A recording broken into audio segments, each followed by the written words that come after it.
उनके मंदिर में, उनके मदरसा में, उनके स्थान में जाने की यूनिफॉर्म कैसी है, और आप देखिए अपने मंदिर में आने की यूनिफॉर्म कैसी है। अगर ये उपदेश देंगे तो इसके साथ में सुनने को क्या मिलेगा ये पता है? क्या कहेंगे? इसके उत्तर में कहेंगे क्या महाराज अंतरी मंत्री संतरी यही देखते हैं कौन कैसे कपड़े पहन करके आया है, महाराज यही देखते रहते हैं क्या? इसके अलावा दूसरा कोई उत्तर हो ही नहीं सकता है।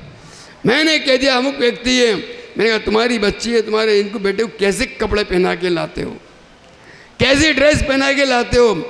थोड़ी कम से कम कपड़े तो ऐसे होना चाहिए जिसे लाजा शर्म और हमारे को देख करके किसी का वो नहीं बिगड़े मन, इस प्रकार के वस्त्र होना चाहिए।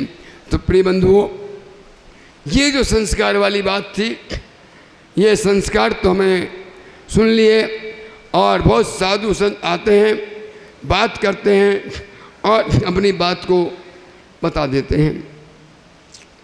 वक्ता और वक्ता, श्रोता और श्रोता, आचार्य सारे के अंदर बात बताइए ये कि वक्ता होता है, एक वक्ता है, एक श्रोता है, एक श्रोता होता है। बाकी कितने प्रकार के 7-9 प्रकार के वक्ता होते हैं, मैं उसमें से कोई ज़्यादा वर्णन नहीं करूँगा। तो जो वक्ता होता है, प्रवचनकार होता है, वह वक्ते को अपनी बात के बिना प्रमाण के अनुसार जो बात बोलता है, आगम का उदाहरण नहीं, आगम की बात को बोल के नहीं बोलता, आगम का श्लोक नहीं बोलता है और आगम के प्रमाण से नहीं बोलता है, तो वक्ता नहीं होता है, वो सिर्फ वक्ता है। क्या करता है वो? जोर से, वक्ता सिर्फ वकील बक रहा है। कल मैंने जिनेंद्र भगवान की पूजा के विषय में बतलाया था, पृथ्वी का है और जल का एक जीव के बारे में बताया था। पृथ्वी, जल, अग्नि, वायु और कौन सी रह गई? वनस्पति।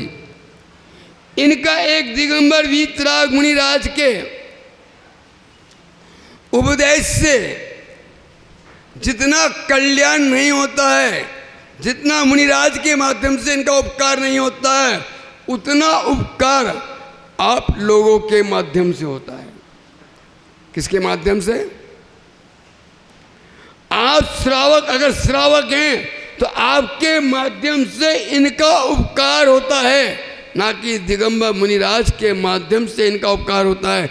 दिगंबर मुनिराज के उपदेश से अगर उपकार होगा सटकाए का है तो आप लोगों को होगा, या पंच इंद्रिय संगी जो त्रिंश है उनका उपकार दिगंबर मुनिराज से हो सकता है। और पृथ्वी, जल, अग्नि, वायु और वनस्पति, इनका अगर उपकार होगा तो तुम्हारे माध्यम से होगा, क्योंकि महाराज पूजा नहीं करेंगे, महाराज अभिषेक नहीं करेंगे, महाराज चौका नहीं बनाएंगे, महाराज हार नहीं देंगे, महाराज किसी प्रकार की क्रिया महाराज नहीं करेंगे। तो ये मेरे सामने किसी ने कल कहा, बोले महाराज जी ने बात बोल दी कि आगम में लिखा है, ये मेरे सामने अष्टबाहुड़ आपके सामने रखा हुआ है। मैं और खोल के पूरा बता दूं, ये अष्टबाहुड़ है, और ये जो अष्टबाहुड़ है कुंदकुंद आचार्य का है। कौन से आचार्य? कुंदकुंद आचार्य। और कुंदकुंद आचार्य ने मूल लिखा और उसके ऊपर टीका जो सुरसागरी आचार्य ने करी, और अनुवाद जो भाषा पन्नालाल जी साहित्याचार्य ने इसमें किया है कि हमारे माध्यम से ये जीव, मैं श्लोक कवच में पढ़ के बता देता हूं पहले। चैय बंधम मोक्षम दुखम सुखम च अपयम तस्सा चैय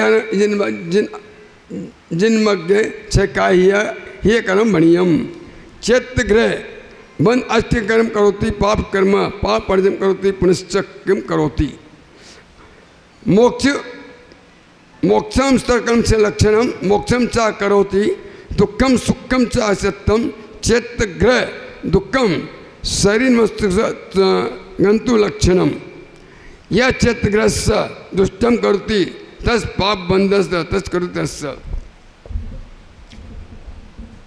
यहाँ चैत्यग्रह के लिए बतला रहे हैं कि हम कैसा उपकार करते हैं।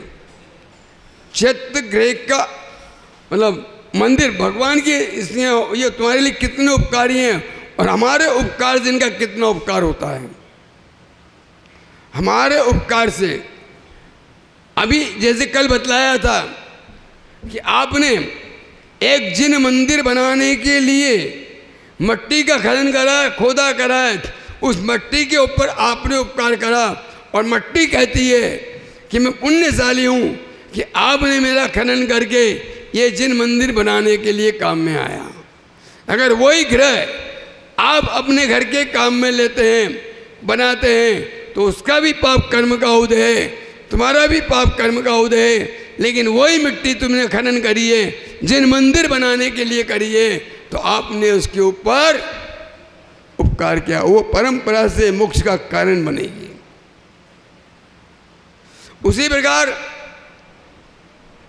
पृथ्वी जल अग्नि का है, अग्नि का जो आपने धूप खाई है, व्यंजन आदि भगवान पकवान तुमने बजाने के लिए पूजा में करे हैं, जो अग्नि का है, जीव का घात हुआ है, वो पुण्य अर्जन तुम्हारे माध्यम से वो क्या करते हैं, पुण्य का अर्जन करते हैं।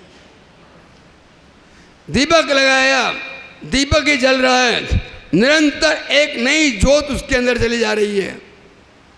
ये दीपक भी तुम्हारे माध्यम से पुण्य का अर्जन कर रहा है, ये पाप का अर्जन नहीं कर रहा है।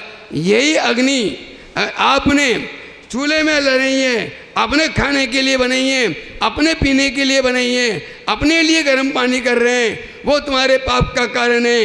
लेकिन यही अग्नि में आपने पकवान बनाया, आहार बनाया, साधु को आहार दिया, तो यही तुम्हारे लिए पुण्य का कारण बन जाएगा और यही उस अग्निकाय के लिए भी पुण्य का कारण बनेगा। ये मैं नहीं कह रहा हूँ, कुंद आचार्य भगवंत कुंद आचार्य कह रहे हैं। अब अग्नि के बाद में क्या हो गया, ये पंखा जो चल रहा है, ये सब पूरा का पूरा पाप का कारण है, इसमें कहीं भी पुण्य का कारण नहीं है। लेकिन वही अग्नि को जलाने के लिए वायु करी, हवा करी, वो पुण्य का कारण है। और जो चंवर तुमने ढोए वो तुम्हारे पुण्य का कारण है। मुनिराज को शीत गर्मी लग रही है, उसमें अगर तुमने पंखा चलाया वो पुण्य का कारण है, लेकिन ये तुम्हारे पुण्य का कारण पृथ्वी का, जल का, अग्नि का, वायु का और वनस्पति। माली आवत देख कर कलिया करी पुकार, फूले फूले चुन लिए कल है हमारी वार। एक फूल दूसरे पुष्प से कहता है, ये जो इसमें लिखा वही पता है, मैं अपने मन से कुछ भी नहीं बता रहा हूँ, इतना ध्यान रखना। ये भी नीचे इसका श्लोक दिया हुआ है। एक फूल दूसरे फूल से कहता है, अरे हम खिल करके तैयार हो गए हैं, कोई ऐसा भव्य पुण्यशाली व्यक्ति आवे कि हमको तोड़ करके भगवान के चरणों में चढ़ा देवे, और नहीं तो ऐसी हवा के झोंके से हम नीचे गिर जाएंगे, गिर जाएंगे, हमारा कोई सदुपयोग नहीं होगा अगर कोई भव्य पुण्य आत्मा भगवान के चरणों में चढ़ा देवे। लेकिन आज हम भगवान के लिए, मंदिर के लिए, पूजा के लिए आप द्रव्य देखिए। मैं नहीं कह रहा हूं कि आप कल ऐसा करना, मैं ये नहीं कह रहा हूं, मैं तो सिर्फ आगम और जिनवाणी की बात कह रहा हूं जो शास्त्र में लिखा है, आगम में लिखा है। हम धर्म के अंदर दुनिया भर की बुद्धि लगा के काम करते हैं और पाप के अंदर अपनी बुद्धि नहीं लगाते हैं। पाप के कार्य में कितने ही तुम सजावट के लिए, कितने ही बंगला बनाने के लिए, वो क्या बोलते हैं, फूल बंगला आदि बनाने के लिए,